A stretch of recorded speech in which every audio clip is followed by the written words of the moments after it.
আসসালামু আলাইকুম এভরিওয়ান, সবাই কেমন আছেন? আশা করি ভালো আছেন। আজকে শেয়ার করব এই সুন্দর ব্যাগটা কিভাবে বানিয়েছি। ব্যাগটা কিন্তু অনেক সুন্দর হয়েছে আর বানাতেও কিন্তু অনেকটাই সহজ। দেখতে যেমন সুন্দর, বানাতেও কিন্তু অনেক সহজ।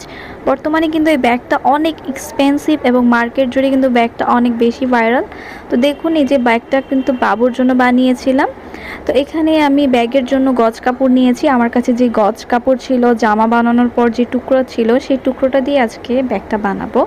এখানে আমি টোটাল 5 ইঞ্চি মানে চওড়া করে আমি গোল করে কাপড়টা কেটে নিয়েছি। এখানে 3টা পার্টে কাপড় নিয়েছি। চাইলে আপনারা একটা বাটির শেপে কিন্তু কাপড়টা কাটতে পারেন। এই যে দেখুন, এখানে কিন্তু আমি 2টা কাপড় নিয়েছি। আর যেটা একটু জর্জেট টাইপের কাপড় ছিল বা একটু অর্গানজা বা সিকোয়েন্সি টাইপের কাপড় ছিল, সেটাও একটা পার্ট। এখানে মোট 3টা পার্ট নিয়েছি। ডিজাইন করা নিয়েছিলাম। আপনারা একটু ডিজাইন করা নেবেন, দেখবেন অনেক বেশি ভালো লাগবে। এটার লম্বা ছিল 7.5 ইঞ্চি, যেহেতু বাবুর জন্য বানাচ্ছি। আর আপনাদের জন্য যদি বানান, সেক্ষেত্রে আপনারা আরও একটু বড় করে নেবেন। লম্বার কাপড়টা একটু বেশি নেবেন, বা চাইলে গোল যেই গোলটা নিয়েছি এটাও বড় নিতে পারেন। তো এখানে আমি যেহেতু এখানে একটা জর্জেট কাপড় নিয়েছি, এখানে জর্জেট কাপড় এবং নিচের যে আস্তরের যে গ্লেজি কাপড়টা নিয়েছি, দুইটা একসাথে অ্যাটাচ করে সেলাই করে নিচ্ছি। আর আমার এই হাতের কাজের ভিডিওগুলো কার কার ভালো লাগে কমেন্ট করে জানাবেন।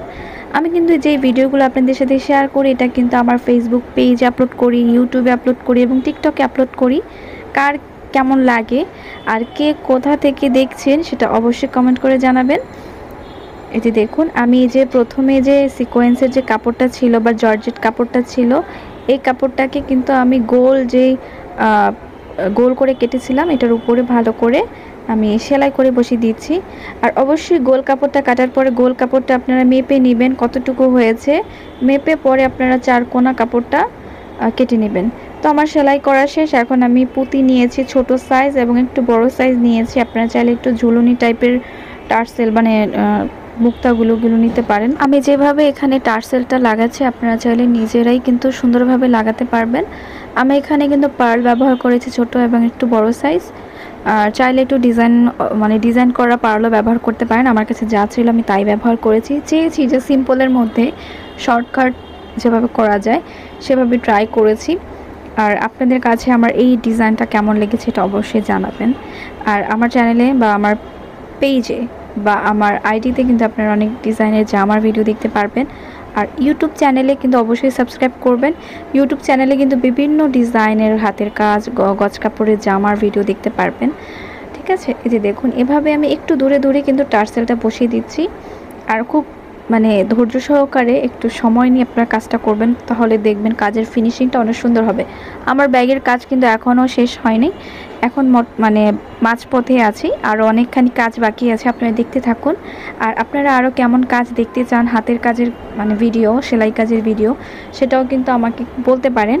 তো আমি চেষ্টা করব আপনাদের রিকোয়েস্ট রাখার। হ্যাঁ, তো দেখুন, এভাবেই হচ্ছে আমি আস্তে আস্তে করে এভাবে অনেকগুলো পার্ল বসিয়ে নিব। ঠিক আছে, এই যে দেখুন, এই হচ্ছে নিচের অংশটা। তো এখন আমি উপরে যে মুখের অংশটা ছিল, এখানে একটা লেস বসাবো। তো প্রথম ভেবেছিলাম যে লেসটা বসাবো না, একটা গোল্ডেন কালার ফিতা দিয়ে দিব, কিন্তু পরে চিন্তা করলাম যেহেতু পার্ল বসিয়েছি সাদা কালার, তাহলে একটা সাদা কালারের লেস বসিয়ে দিই, তাহলে দেখতে অনেকটা বেশি ভালো লাগবে, ইউনিক লাগবে। হ্যাঁ, তো এখানে ভালো করে লেসটাকে আমি অ্যাটাচ করে নিয়েছি সেলাই করে। তো লেসের নিচে আমি যেহেতু এখানে 3টা লেয়ার ছিল, তো একটা সাইড কিন্তু জোড়া ছিল, সেই জোড়া থেকে একটুখানি অংশ আমি কেটে নিয়েছি, মানে একটু ফাঁকা রেখেছি, যেটা দিয়ে ফিতা যাতে বের করা যায়। এটার নিচে থেকে আমি 2টা লাইনে 2টা সেলাই করে দিয়েছি 1/2 ইঞ্চি পরিমাণে, যাতে এটার ভিতর দিয়ে আমি একটা কাপড় বা একটা লেস ঢুকাতে পারি এবং ফিতা হিসেবে বানাতে পারি। তো দেখুন, এখানে আমি স্টোন বসাচ্ছি আর এখানে আঠা দিয়ে আমি একটা ডিজাইন করে নেব। এতে করে ডিজাইনটা আরও বেশি সুন্দর, একটা ইউনিক ডিজাইন হবে। তো এখানে আমি ম্যাসের কাটি দিয়ে এখানে আঠার উপরে আমি স্টোন বসিয়ে দিচ্ছি। তো আপনারা যে গর্জিয়াস যেই ডিজাইনটা দেখতে পাচ্ছেন, এটা কিন্তু অনেকটা কষ্ট করার পরে হয়েছে। এত সহজেই কিন্তু সুন্দর ডিজাইন বানানো যায় না, ঠিক না? সেলাই করতে অনেকটাই সহজ, কিন্তু হাতের যে কাজগুলো থাকে এটা কিন্তু অনেকটা সময় এবং ধৈর্যের ব্যাপার। আপনারা ধৈর্য নিয়ে কাজ করবেন, দেখবেন অনেক বেশি সুন্দর হবে। দেখুন, এভাবে আমি একটু একটু করে কিন্তু বসিয়ে নিয়েছি। এখানে আমার 5টা লাইন হয়েছিল। ঠিক আছে, আর এরপরে মাঝখানে আমি কিন্তু গোল গোল করে বসিয়ে দিয়েছি, সেটার ভিডিও করতে পারিনি, দুঃখিত। তো দেখুন এই যে ফিতা, এখানে আমি হচ্ছে একবারে সাদা কালার একটি গ্লেজি ফিতা দিয়েছি, এখানে স্টোন বসিয়ে নিয়েছি। এটা আমি হাতের সুই দিয়ে বসিয়েছি এবং এই যে দেখুন এখানেও কিন্তু ফিতা দিয়েছি, স্টোন বসিয়েছি এবং ফিতার যেই ধরুনি বা ঝুলুনি ছিল এখানে আমি একটু বড় সাইজের যে মুক্তা বা পার্ল ছিল এই পার্ল দিয়ে একটু ঝুলুনি টাইপ করে দিয়েছি, একটু আনকমন দেখা যাচ্ছে। তো আপনাদের কাছে কেমন লেগেছে? আশা করি ভালো লেগেছে। সবাই ভালো থাকবেন। আল্লাহ হাফেজ।